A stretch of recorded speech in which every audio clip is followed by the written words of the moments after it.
Hey guys, this is Ryan. Welcome to God Ministries.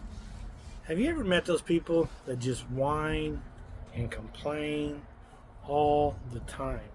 You could give them a briefcase of $1 million in it and they would gripe because it was in $20 bills. Well, I'm here to tell you that I am sick and tired of hearing the whining and the complaining of the generations before us. They absolutely will totally freak out if their phone is missing. If their phone is not in their hand at all times, they don't know what to do with themselves. I'm walking into restaurants to eat with my wife, and you walk in and you don't see people talking anymore. You don't see people laughing and joking and having a good time around the table. Their face is in their phone. I went to a funeral the other day. A funeral. And these kids are sitting there with their phones in their face. Driving down the highway. I have to take the highway every day. I take the highway every day to work. It's about a 20-minute commute to the west side of Tulsa. And I'm telling you, 80% of the people I pass have their phone in their face. And that's a $500 fine by the police when they see that. Where are the cops? Why aren't they pulling people over for this? That is dangerous. That's not like sitting at a restaurant or something like that. That's just plain old dangerous. Plain old dangerous. I have family members that can't put their phone down. So I'm not just griping at you guys for doing it. My own family does it. I have to have my phone to fall asleep at night because I listen to videos on YouTube while I fall asleep. So I'm guilty of it too. Cell phones have completely taken over our lives. You order food on your cell phones.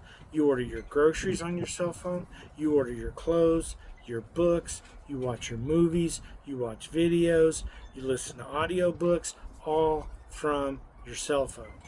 Everything. You pay for stuff if you happen to leave your home and go out to an actual business.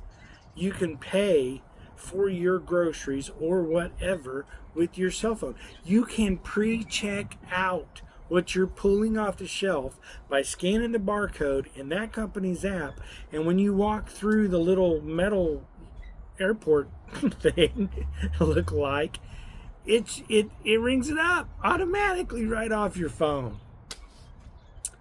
We are so technology dependent. Absolutely so technology dependent. And the main culprit is cell phones. Most of us use our laptops and stuff just for business now. Our cell phone does everything else we want it to do. So it just blows my mind. So I'm going to take a personal challenge that unless I get a phone call or a message that I need to respond to, I am absolutely going to not have my cell phone in front of my face, except for when I'm recording these videos. And then I'll do it. So I'm not going to be watching videos. I'm not going to be ordering nothing. If I need something, I'm going to get in my car and go get it. So I know it's super convenient, guys, but I think honestly it's taking away from the human to human element. Let me explain it like this. Back when I was a kid, we used to know who our neighbors were. And we used to conversate with our neighbors. And we used to have conversations with our neighbors. And you could see your neighbor from across the street because we had one very important thing on a house that doesn't have it on it today, which is a front porch. Houses today do not have front porches. They have roll-up garage doors. So half of your house facing the neighbor is a garage door. It's not a porch anymore. Garages used to be on the side of the house, and there used to be a wraparound porch from one point of the house in the front all the way around to the other end of the house. And you could sit literally on your porch, see your neighbors across the street sitting on their porch, and then you could go and you could conversate and you could talk and you could have a good time. It's over. And it's because of garage doors. I know that sounds crazy, but it's true. When they started putting garage doors on the front of houses, then people quit really communicating within the neighborhood. I don't see kids playing in front yards anymore. I see people walking their dogs, but guess what? There are cell phones in front of their face. So the neighborhoods have totally changed. I say that to say this. That's kind of like the cell phone of today. The cell phone is like our garage door. We no longer want to communicate with humans. God forbid, instead of texting somebody, you pick up the phone and want to have a conversation. They go into full anaphylactic shock when they see somebody's actually calling them instead of texting them. It's not good, guys. That is absolutely not good. I remember, I'm old enough to remember the days when there were no cell phones. Cell phones did not exist.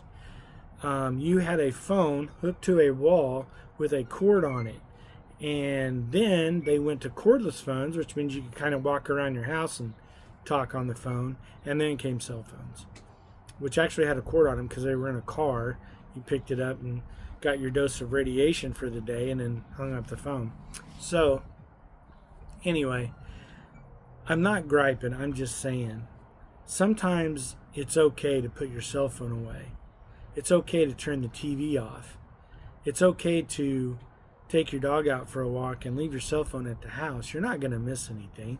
If something major happens, you'll know as soon as you get back. So my challenge to you is this. 15 minutes a day. That's all I'm challenging you on. Just 15 minutes a day. Put your cell phone away. Not while you're at work. When you're at home. When you get home and sit down on the couch and turn on the boob tube TV and you want to pull your cell phone out and play on your cell phone while you're watching TV, I'm just asking for 15 minutes. You put the cell phone down. Put your cell phone on a timer. It's got a timer on it. Put your cell phone down for 15 minutes. Don't touch it. Don't look at it. Don't think about it. And don't acknowledge it. So that's my challenge to you. I bring that up to bring this up. Noah, back in the day, he had a direct conversation with God. God didn't text Noah and say, hey, by the way, there's a flood coming. You need to do this. Here's the schematics on an Adobe PDF. I sent it to your phone. Make sure you pull that down and look at it. Didn't happen like that. So we're going to go over Genesis chapter 7 today. And we're going to go into exactly what happened during that time. Genesis chapter 7 is not as controversial as Genesis chapter 6, but there's still some things in there that people do not agree on whatsoever. But we're going to go through it. We're going to touch base on it, and I want you to kind of get the core message here, and I'll let you know what that is at the end. So it says, Then the Lord said to Noah, Come into the ark, you and all your household, because I have seen that you are righteous before me and in this generation. Okay, so what that means is before Noah was the really only righteous person that God could find on earth, and his family that he wanted to save. Everybody else's hearts were full of evil all the time. Their thoughts, their actions, their deeds, everything they did full of evil. Everybody on the planet was totally consumed. And you can go back to chapter 6 to research that. But Noah was the only one that was seen righteous in the eyes of God on the earth at that time. And it says, You shall take with you 7 each of every clean animal, a male and his female, 2 each of animals that are unclean, a male and his female. Also 7 each of birds of the air, male and female, to keep the species alive on the face of the earth. So a lot of people say, well, the animals went in 2 by 2. No, well, they did, male and female, but it wasn't 2 of each kind of animal. In some cases, it was 7 of each kind of animal. And it's going to get a little bit more into that here in a second. But, they had to eat as well during this time, and God knew that. So they not only had animals to repopulate the earth, but they had animals for milk while they were on the earth. or I'm sorry, on the ark. They had animals to eat while they were on the ark. So that's why God said, take 7 of each animal.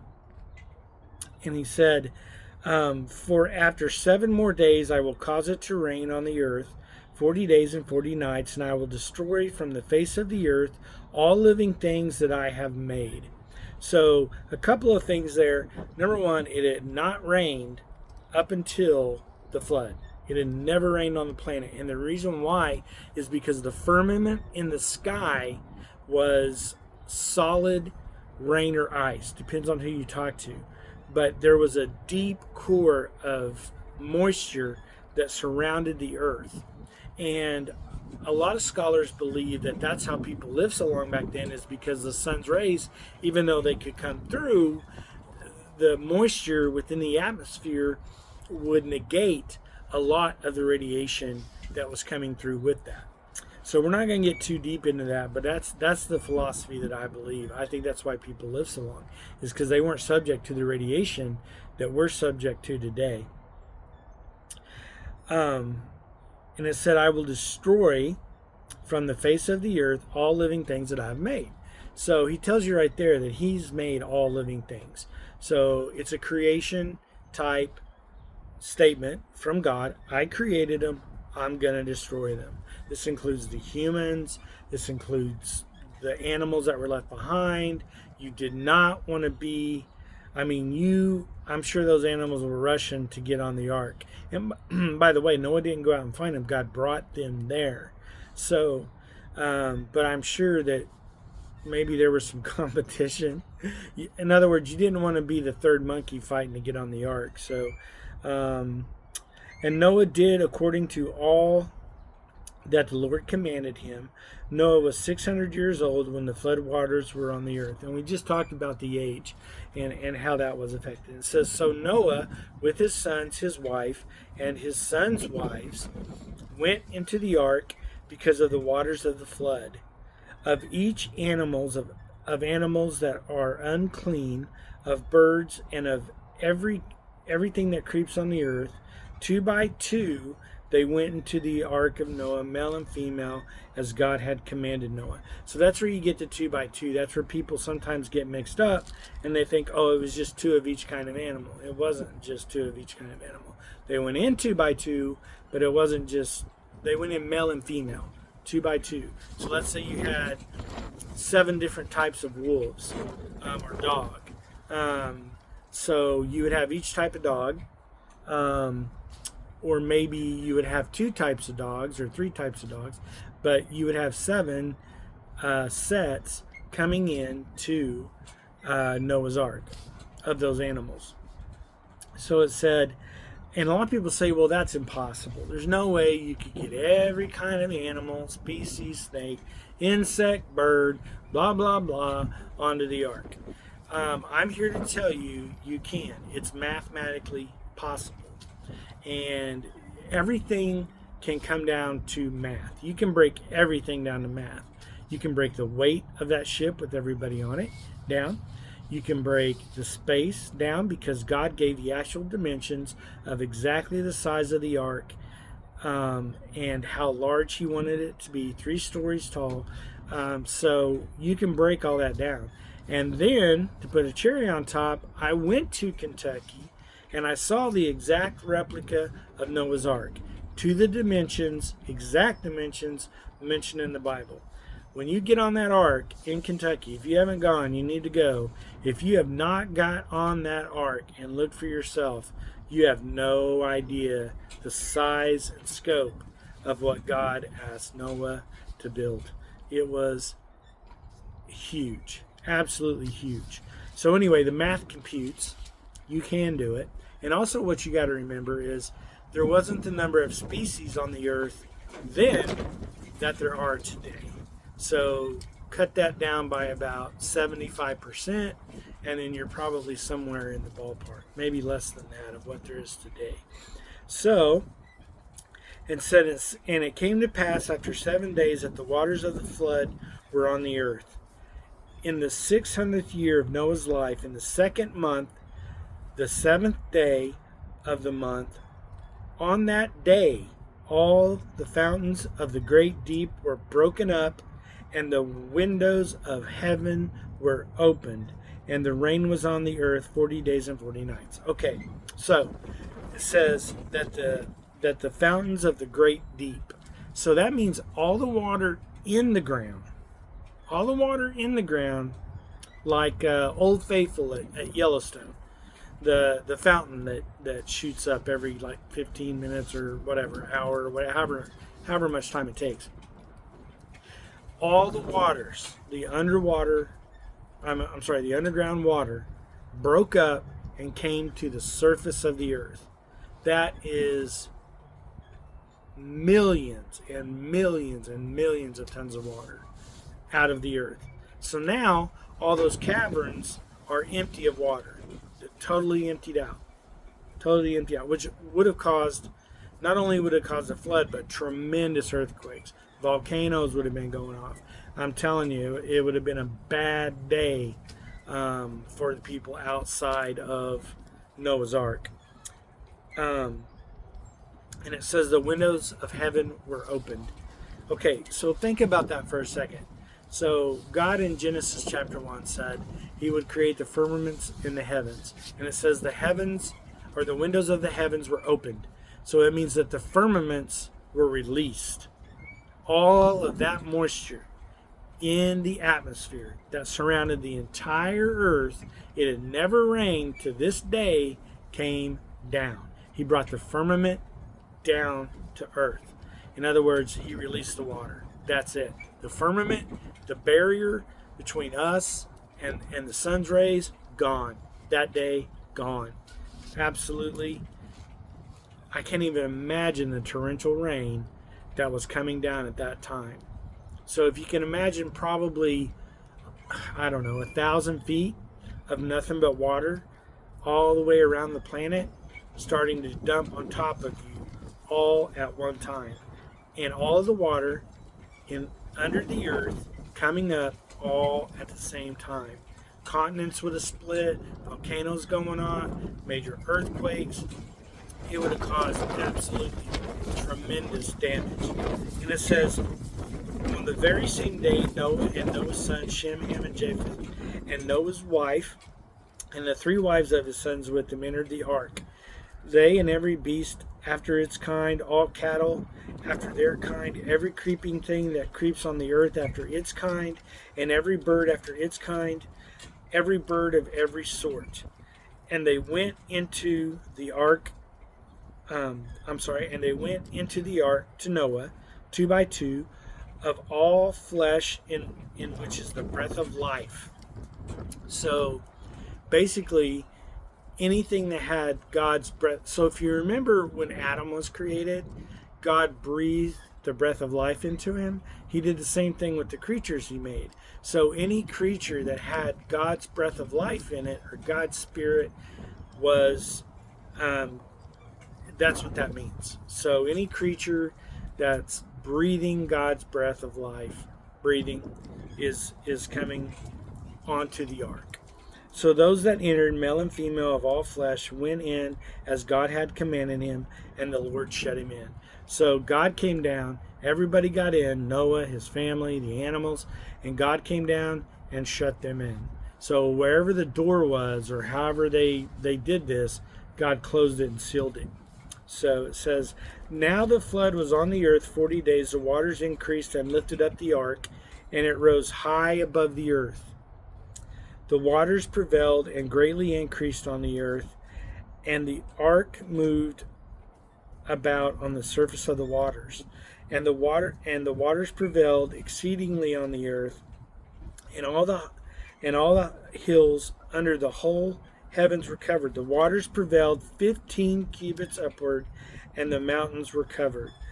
So that doesn't compute. That does not compute mathematically. 15 cubits is really not that high. So either the hills were much smaller, the mountains were much smaller, what they were calling mountains, or the mountains were created during the flood when the springs came up. So, in other words, Noah rose above the waters, and as the waters were coming up out of the earth, it was pushing the ground level higher, which makes sense. But I don't know for sure, guys. I'm gonna have to tell you on that one. I don't know. I researched, and 15 cubits is not high enough. However, a lot of people also say, well, if Noah was higher than Mount St. Helen, than Mount Everest, they couldn't breathe.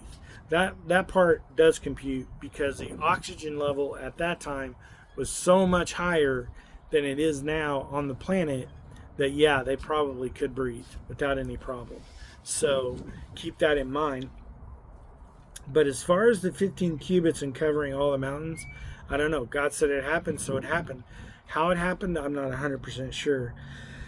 So it says, all in whose nostrils was the breath of the Spirit of life, all that was on the dry land died. So he destroyed all living things which were on the face of the ground, both man and cattle, creeping thing and bird of the air. They were destroyed from the earth. Only Noah and those who were with him in the ark remained alive. And the waters prevailed on the earth 150 days. So the earth was flooded.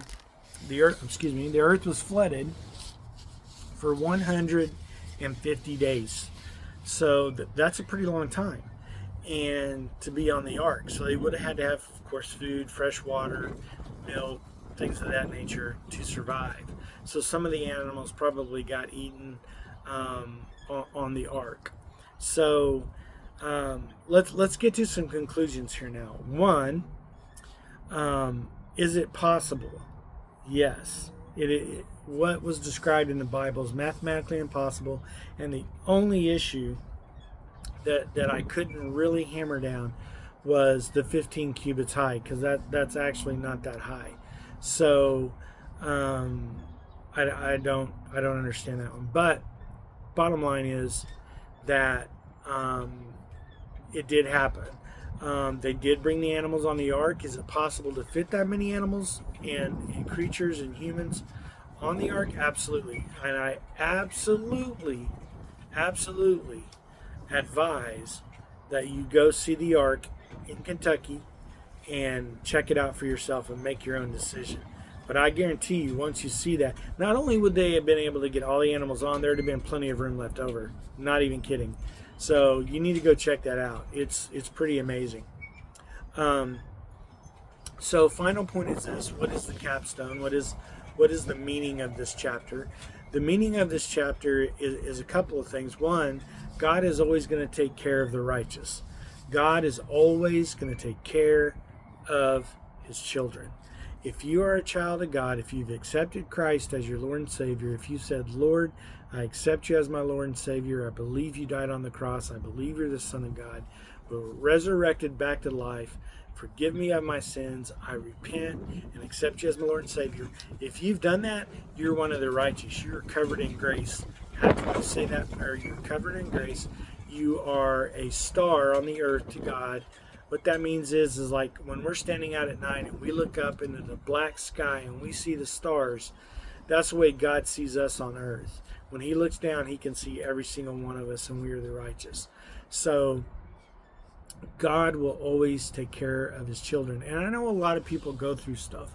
And I get that. And that's just the way. Some people longer than others. Some people go through stuff for 2 or 3 years.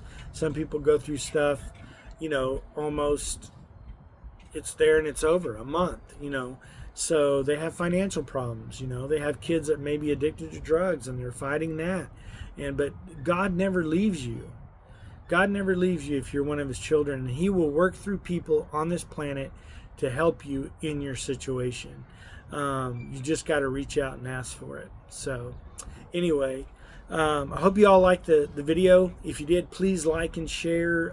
Just hit the like button. That's all you got to do. Just hit the like button. I really would appreciate it. I love you guys, and we'll catch you on the next video. See you later.